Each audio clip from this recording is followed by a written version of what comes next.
Is aboard. 19 minutes after 7 o'clock. All right, that's one more. Central animal lover is just saying no. That's it. And Mrs. R, start a dial. I'm waiting. Our poll this morning, let me give the poll results. Our poll this morning, do you think the Vincent Nelson scandal or issue has damaged the government's credibility? Do you think the government's credibility has been damaged by the entire imbroglio? Well, we had 22 people who chose to vote in the allotted time. Of the 22 people, 14 people said yes, they believe it has damaged the government's credibility. And 8 people said no, they don't think it's damaged the government's credibility. So a total of 22 people have voted. Of course, you can continue to vote on this poll throughout the day, through all programming, and we'll give you the final results tomorrow morning, Wednesday, midweek. We'll give you the results tomorrow morning. So, do you think the Vincent Nelson scandal or issue has damaged the government's credibility? That's our poll for today. You just got the results from our voters who voted in the last hour. And of course, you can continue to vote. Just go to our website, power102fm.com, and you can log in your vote, and we'll tell you what the results are tomorrow. And now we can open the phone lines. Certainly, we can open the phone lines at this point. 222-TALK, 222-8255. North Americans, 866-525-1099, absolutely toll-free. And of course, people on the web and the app, you know what to do. You can continue to vote. Hello, good morning. Yes, Mr. Richard, you tell me about start a dial and at 2 minutes and 22 seconds are waiting up to now I can get through. Go ahead, please. Mr. Richard. Yesterday, when you read the news, you read the news 12 o'clock, right? More or less. Yes. Right. So, what disturbed you, or I should say, what should have disturbed you, was when the clip of the grandmother said, just because my son in jail for murder, they kill an innocent 9-year-old boy. But that disturbed me more than the bodies this morning that you're talking about. And that disturbed me more than the borders open. This is a grandmother, a mother, I'm a woman. That disturbed me greatly. How come you didn't make mention this morning of that? You don't find that disturbing to hear somebody say that? You want me to remember everything, right? I must remember everything. Like, what you there for? But tell me something. No, I mean, what are they for? Well, of course they know are they for you this morning. Because I find that disturbed me to my... Let me try and get Avril to give me the clip so we can play it back so people can hear. Is that okay? Of course. To give them some context. Sure. I can't remember everything, Mrs. R. You can tell your husband sometimes what disturbs you so you can talk about it. Now, nothing to disturb me with him. Get that straight. Nothing. Put him in his place. I'll show you that. And send my love to Avia. That's my darling, you know. Put him in his place, Mrs. R. Now, I like to come for Paul too, because I find real things to disturb him, but that's in this... Like you ain't have enough thing at home, so you want to come for me too, like your things lacking at home. Don't go down that road. Don't go down that road. Paul, easy, take your time, You understand? Like you ain't have enough thing home, so you're coming for me too. I understand. I'll help him out, don't worry. If I don't love all you, but you know I have to come for If you had enough thing home, you wouldn't have time to come for me. Wow. Had too much time on your hand home. Yeah, you see, Mr. R, where it is, they just want to go when it is, you put them in a spot, they go in all. Yes. They try to dive. Put your husband in a spot. I wish you be doing putting your husband in a spot. Yeah, they're trying to dive.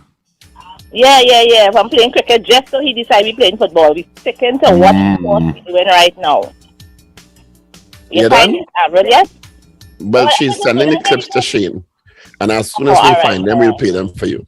Is that okay? But it is a startling. It is. I will take Mrs. R point of view. She is right, because when I heard it's startling. Yeah. Over the weekend, and I heard her say, and I found she was so. I'm trying to be fair. She's not cavalier, is not the word.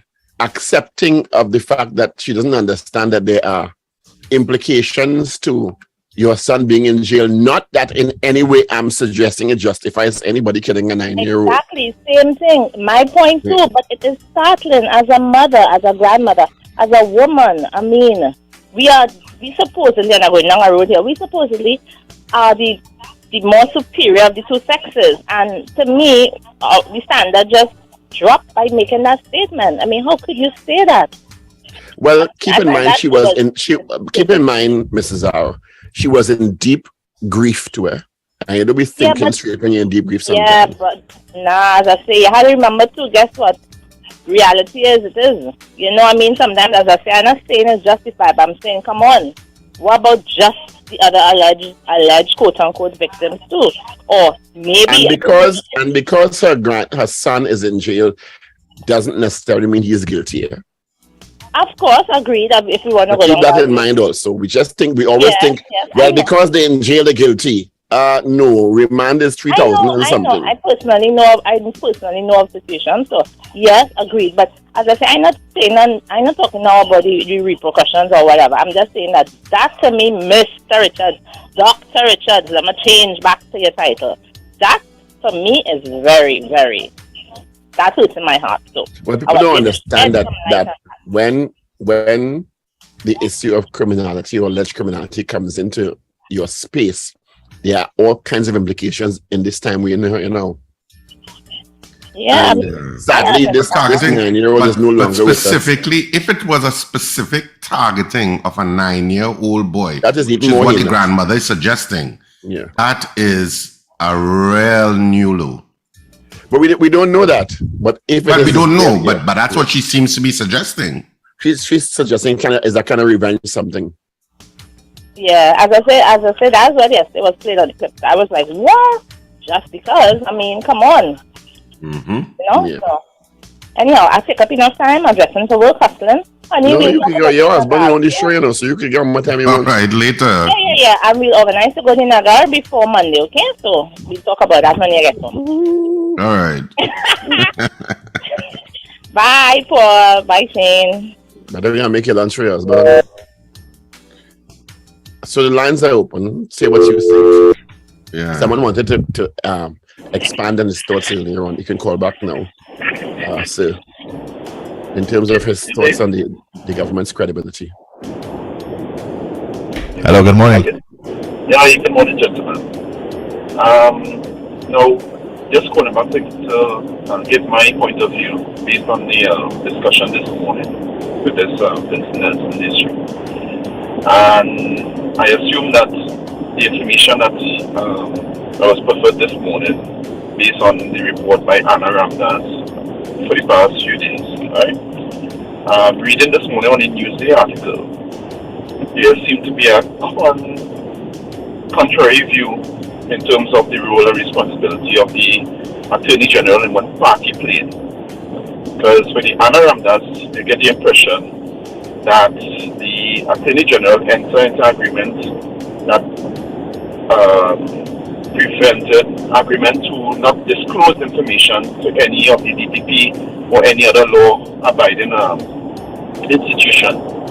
But contrary to that, in the Newsday article, it said that with the mutual aid assistance with foreign countries, that was not part of the agreement, and that he had an obligation to provide that information to the agencies. Now, the NCA, which is National Crime Agency, had instituted or initiated an investigation with Mr. Winston Nelson, and he provided information based on what it is that we are discussing right now. Right? Now, if that is so, Mr. Winston Nelson was charged, he was convicted, he did offer evidence within the court. So the issue of the government's credibility, right? Credibility, I cannot see that being the case because there's information that the government is obligated to address. If it is that you obtain at all, the competence is something different in terms of how they manage it. It's different. But when you speak about credibility, it's alluding to... So don't you think that competence affects credibility? in this instance, it's two different things because you look at it. When you talk about credibility of an individual, you are saying that you're doing something that is incredulous. So we didn't add any context. We just said, is the government's credibility affected? That's all the question was. We didn't put any context in it. No, that's what I'm saying. I didn't say that you add context. I said when the issue of credibility is raised, a person's assumption, because that has been offered by certain in the media by certain individuals that see that there seems to be a political man witch hunt. So when you add credibility to it, persons already go along that line. I don't. When the question was asked, there was no context for that. The very reason it was about whether the government's credibility / reputation had been damaged by this, not whether it was a political witch hunt or not, or whether the Attorney General was duty bound to act on it or not, which I put in the conversation this morning, if you remember, to add balance, and also adding balance to the Prime Minister's statements, distancing himself in some way from it. So you are adding nuances that had not been proffered by us this morning.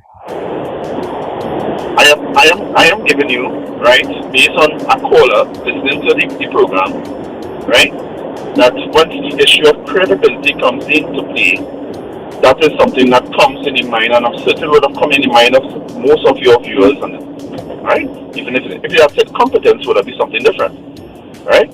Now, the Prime Minister's being the head of national security, obviously he will be aware of certain things. It's different to being actually involved in terms of directing as to what the Attorney General and his role and function. But being aware is not, and I think he did not say that's how he was not aware, he said that's how he didn't get involved. Right? So that discussion needs to be had a little broader, and if something is before a court, I can't see lawyers who's supposed to be senior counsels and other senior lawyers asking for the diversion of the information, knowing very well that it could impact upon the state's case matter. Right? Thank you. All right, thank you for your opinion on the issue. So, that's the whole point. Some people are going to see it in different ways, whether it affects the government's credibility or not. Well, I think that if in your opinion, you don't think it does. So if you're talking about competence, if it was incompetently handled, it affects your credibility also. No, well, obviously he sees it through a particular way of how he assesses credibility or not. So he doesn't see it as affecting the government's credibility, which is his point of view. Clearly. Yeah, so, and I mean, so you had 8 people who agreed that it did not affect the government's credibility, and there were 14 who saying that they saw it as affecting the government's credibility. So the issue, people are going to have different opinions on how they see the issue, and that's fine. And that's why we asked the poll, how do you see it? And you're free to see it however you want to see it. That's what the democracy is about. Yep. So I have no problem if that's how you see it. That's how you see it. So the lines are open. We'd like to hear your perspective. 222 Talk, 222-8255, and North Americans, toll free, 866-525-1099. So you can also weigh in on the issue of our poll this morning. And of course, we also talked about the body parts that were found, and we also talked about Liz Truss, and we also talked about the grandmother and the 9-year-old boy, and the state. Well, the police have since detained 4 persons in connection with that murder. Shane, did I ever send? Hello, good morning. Yeah, hi, morning, guys. Morning. Yeah. Listen, guys, you know what? Down in that Kunapi area, it does not surprise me. I am from that area, and I will tell you, it's a level thing. Sometimes in the middle of the night, you hear these things like fireworks go off, but it's not fireworks, right? The dogs always go crazy. I mean, I've made numerous complaints to the police station there, but again, they don't hear it because, the police station is air conditioned. So, when things go off in the night, and I'm talking about, I live just like about a few hundred meters from the police station, right? And, there's like, in the middle of the night too, there's cars racing up and down the main road, loud screeching, you hear it all the time. And again, nothing seems to be being monitored, nothing seems to be done. So, it doesn't surprise me that this level of activity happened within that particular area, because I don't know, it just seems like sometimes in the night, I swear it's a shooting range outside that they're practicing or some kind of thing like that. Right? You know what is amazing about that, Katie? I mean, I don't often hear it where I am, but every now and then you could hear something that is obviously gunshots. And gunshots always sound a little not like gunshots in the movies. So it's always like, is that gunshots? You're right, it could sound kind of fireworkish. And sometimes you can hear it, and you don't know how close it is or how far it is, because it could be some distance away. But whatever you hear, after you hear those gunshots, what I always find, at least in my memory, because I heard one last week or sometime, you heard it late at night. And when I say late, maybe like 11, 12. What you never hear is the wail of sirens after. Like it activates the police and they're in pursuit because they know it's gunshots too. You don't hear that. It just happens. You hear nothing after. And I'm like, all right, sirens are going to start up now. Zero. No, I remember, Richard, and I estimate like I'm about 1.5 kilometers from the area of the hotspot area of Enterprise, right? But I am between that and the police station. And you're right, it's sometimes around 11, 12 o'clock in the night it happens, 1 o'clock in the morning it happens, and you hear no response after that, Can I ask a question? Why is it a hotspot? Is it that there's a lot of gang activity there?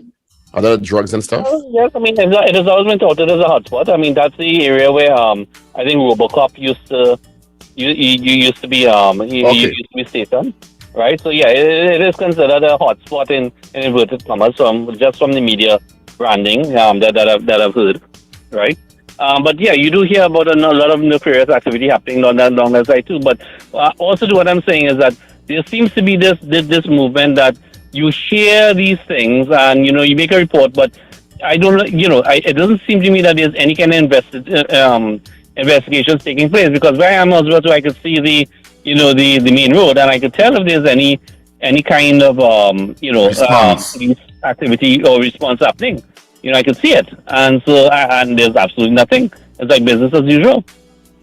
Yeah, so I think it's almost like if nobody has died, there's no need to respond. Yeah, there's no need to respond. I think we were speaking. Somebody was making the point this morning very early, Paul, about the borders and the Coast Guard response, etc., like that. But what I want to put out there from what I've heard and what I kind of pieced together, I think that there are people that know about these things in the particular authorities. But it seems to me that when you're in that particular area of law enforcement for that kind of thing, it seems like you go and you try to find your niche spot, and then you control that spot, right? In terms of determining who comes in, who comes out, or what action is being taken, or what action is being done.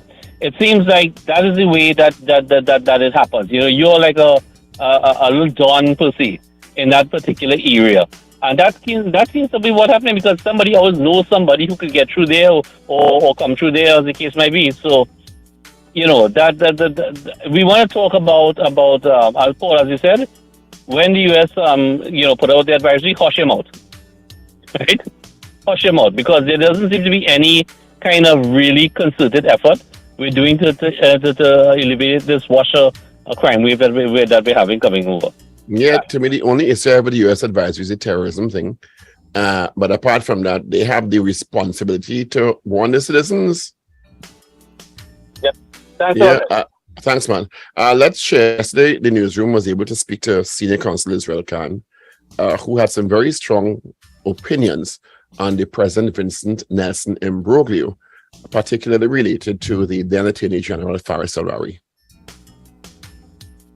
His lawyers or he himself did not draw up that indemnity agreement. It was done by the UK lawyers on behalf of Nelson. He sought advice from two prominent attorneys with impeccable integrity in relation to whether he should make payments, I understand. I do not know if he had indicated to them that he did not send this agreement to the DPP. Then he took a statement, a notarized statement. All that is well and good that he took the notarized statement, but he should not have agreed to the indemnity agreement because that is massive inducement for this witness to give evidence. He sent the notarized statement to the DPP, and on the basis of that, the DPP entered the bargain arrangement with the accused Nelson without knowing that the Attorney General had signed on the indemnity agreement and made massive payments of taxpayer money to the lawyers in UK.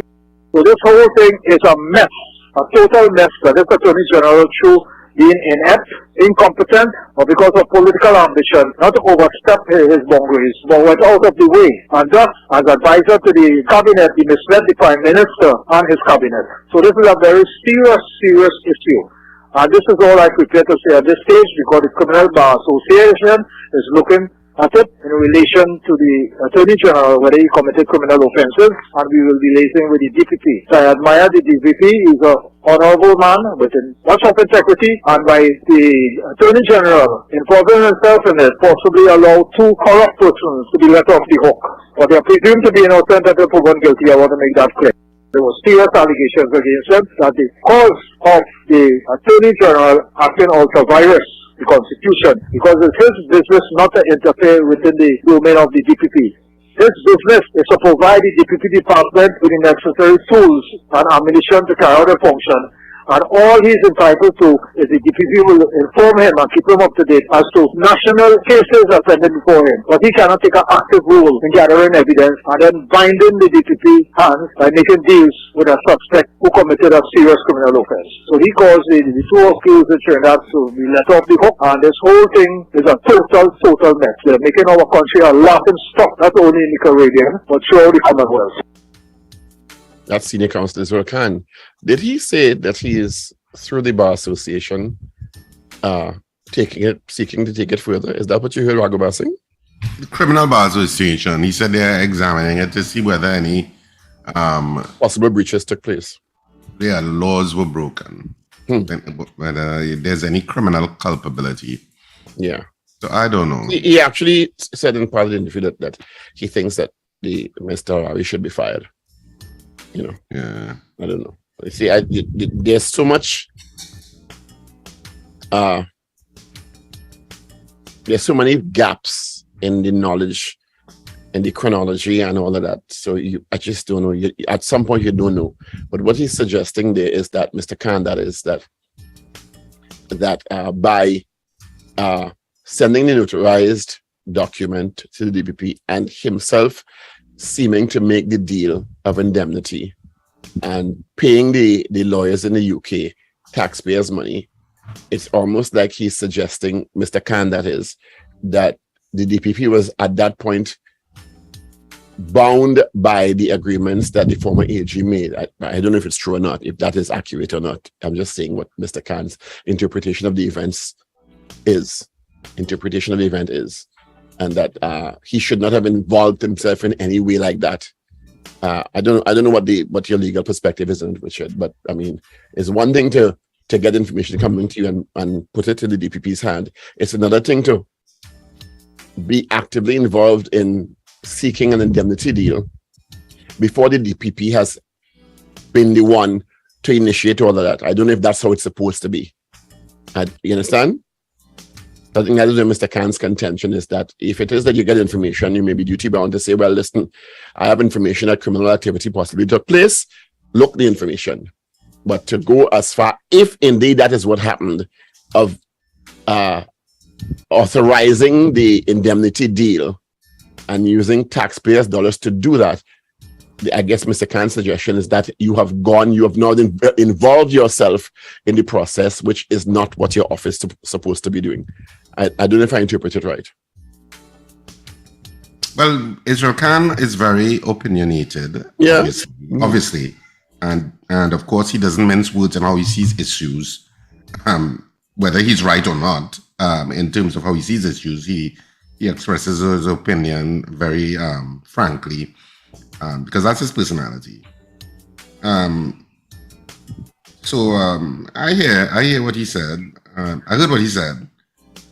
The only thing that I would say is under the Plea Bargaining Act in Trinidad and Tobago, and I think it's Criminal Procedure Plea Discussion and Plea Agreement Act, I think it's called. Usually, a plea agreement or plea bargain takes place between the prosecutor and the accused, and of course the defense for the accused.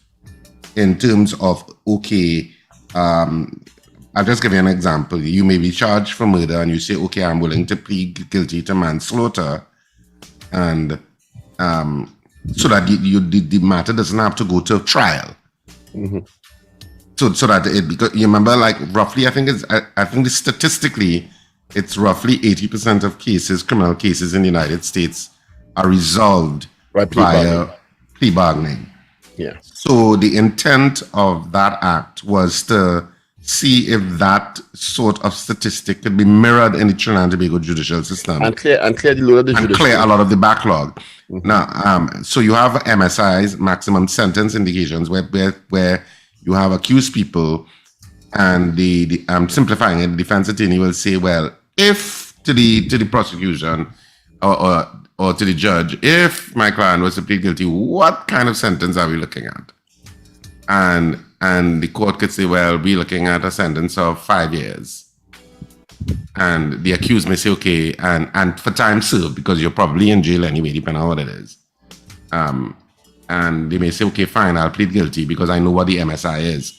So you have that kind of, which is not really a plea bargain, but it's a kind of cousin to it, if I want to put it that way. It's a negotiation.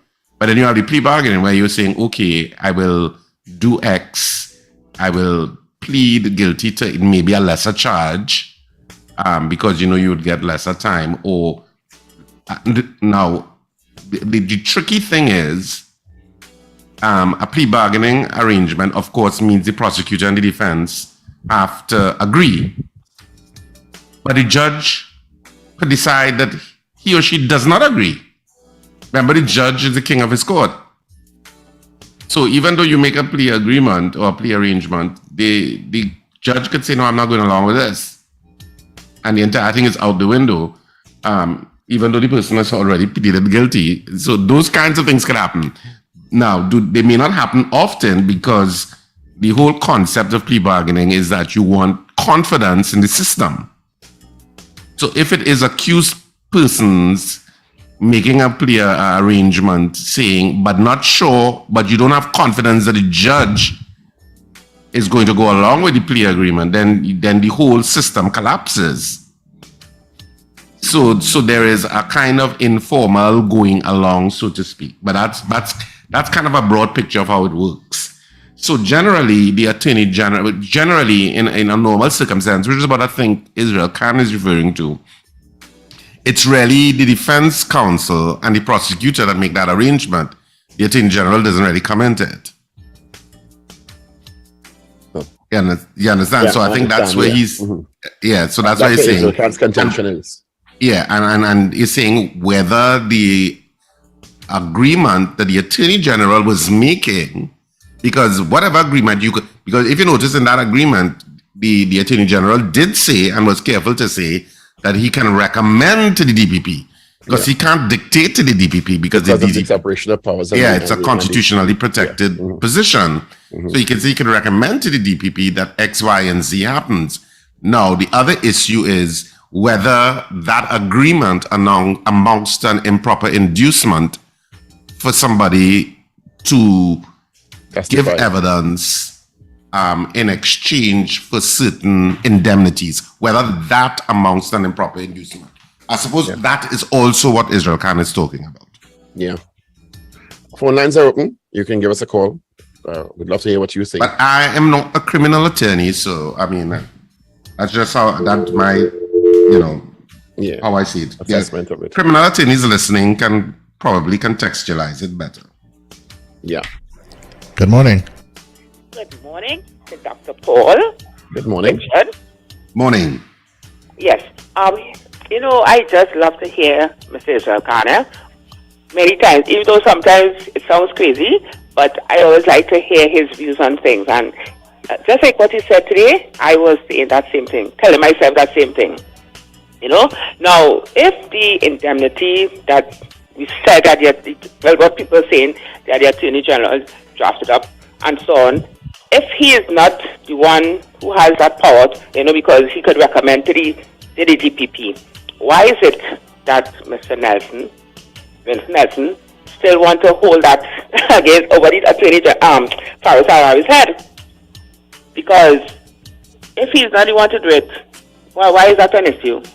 It's an issue because he, in his mind, when he's made an agreement with the Attorney General, he's made an agreement with the government, and by extension, the cabinet. So if you've made that agreement and Stuart Young takes the information and takes it to the UK agency, which may still come and prosecute you, you think that your agreement has been breached. Okay. You're not making an agreement with Faris Al-Rawi as a person, You're making an arrangement with Faris Al-Rawi as a representative of the state. Mm-hmm. You understand? Yeah.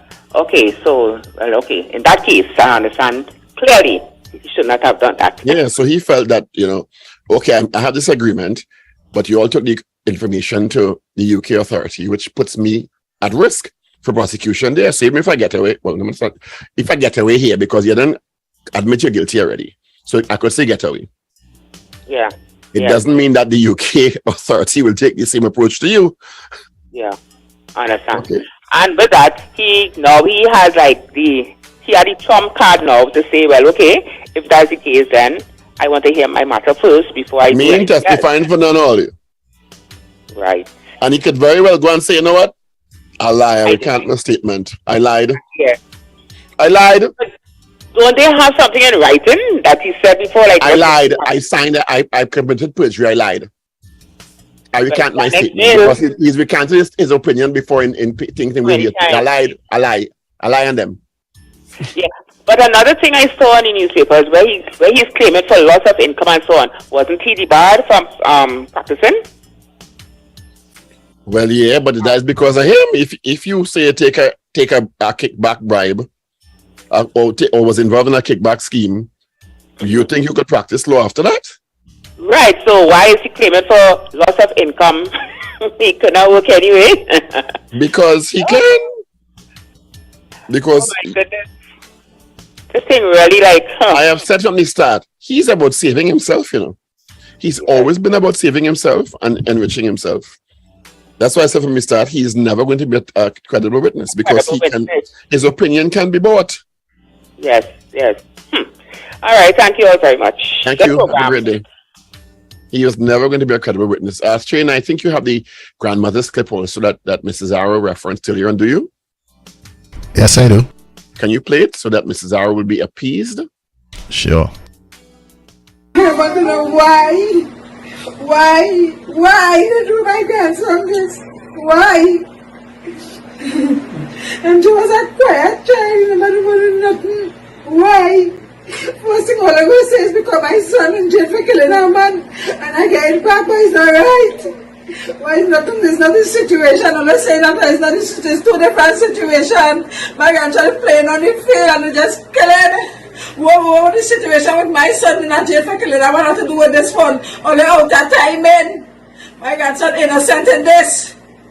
You understand? That nothing, the two is nothing together. It has nothing to do with one another. I'm just born here.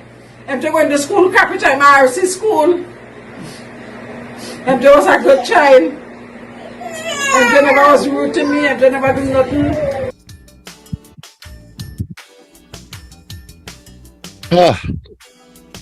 And here we are.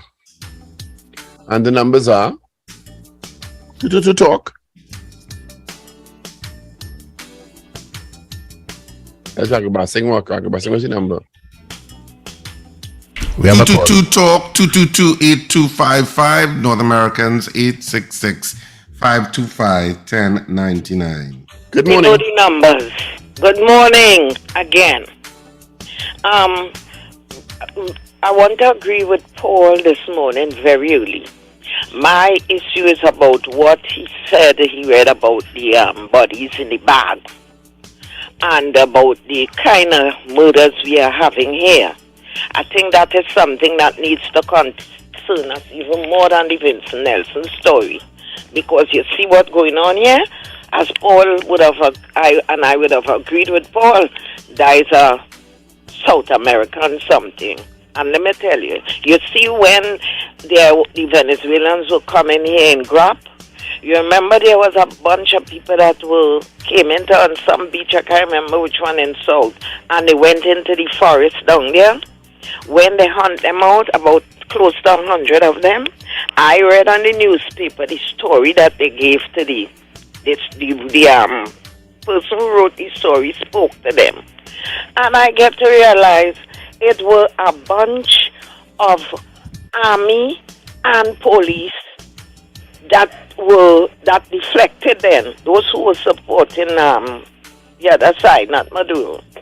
And when I realized that we have a lot of trained men in this country, you know. This is Zena? Yes, it is. You know what, another thing that we don't want to talk about too? Army and police flee Venezuela with gun and come here too. And it's still coming, and this is what happened. Because army and police all didn't stay there to take pressure. No, and they didn't come here in a strange country alone. They brought the things with them, and and I'm wondering if they ever really searched that forested area where they picked them up. If they ever searched that area real thorough, because I feel it must have plenty things buried there. I am saying this country here have too many guns into the hands of youths, illegal guns. And that is what bringing this country into the state that it is. Yes, we keep talking about, we ain't safe and the security, and every day we coming down on the Prime Minister and the police and the one. What about the people themselves who leave in the bed in the night to go out there and do what they're doing? We have to beg our men or young men to behave and to look towards God, put the fear of God in themselves and stop the shooting and killing. Look at what discovered this morning. That remind me when we had that same incident with Tooks and Bulls and them. I think that was a thing of the past. Eh?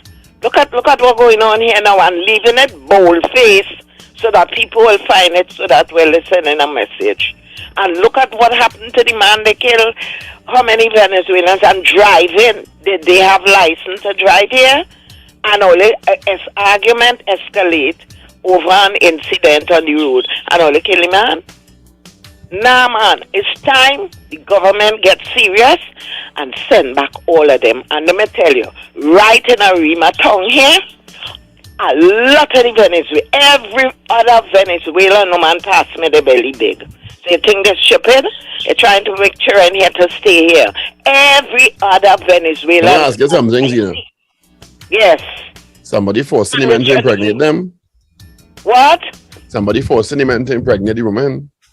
I am saying them looking for the impregnation. But let me ask you something. Somebody forcing him to impregnate them, right? They're holding him in at gunpoint to impregnate them. You know how men is. How? Tell me. Refused.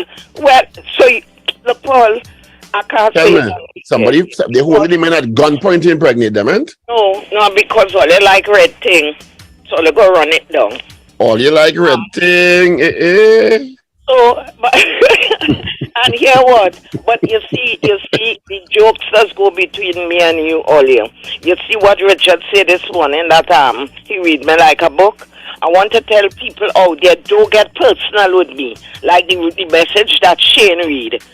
That people like Z, that you call to vote. And call when you have time alone. Yeah, always should have tell the person that you're voting, don't bring any personal things into this. I agree with that. Vote your vote and don't worry about nobody else's vote. He have no right to say that. He vote or say something else, be neutral. Don't come out. You have your own vote, vote your vote. Don't talk about nobody else's vote. That's right. That's right. You understand? And you see that Vincent Nelson thing like you're trying in public. You see me?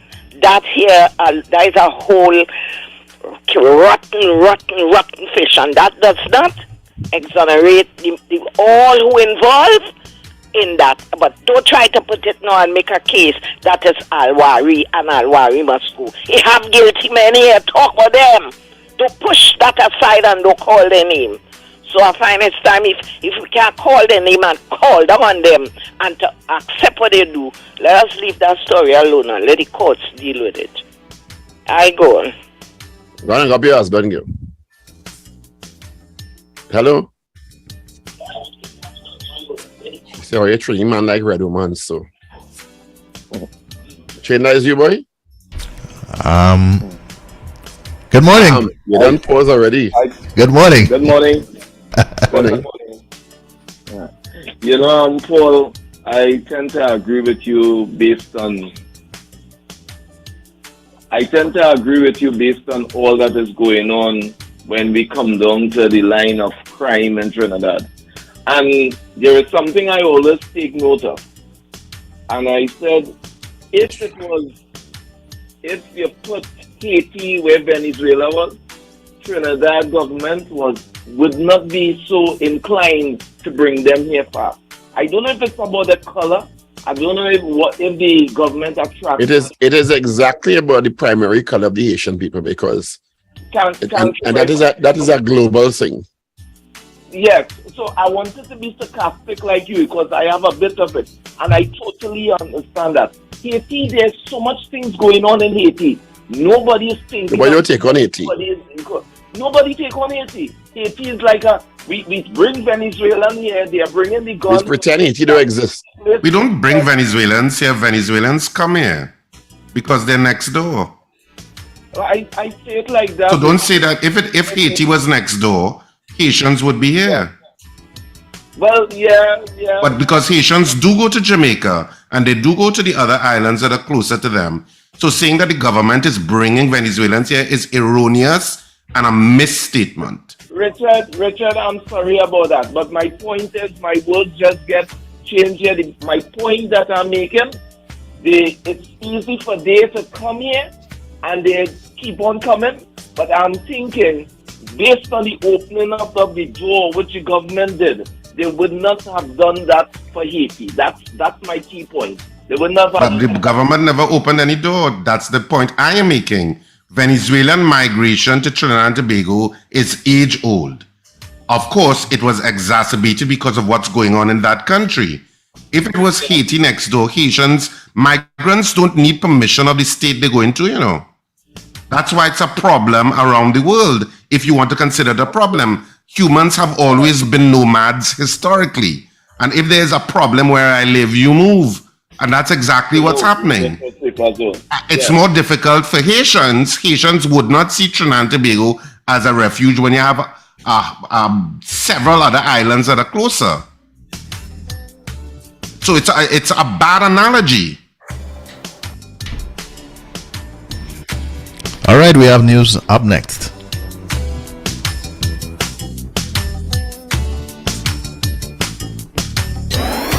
This is your news bulletin from Power 102 Digital.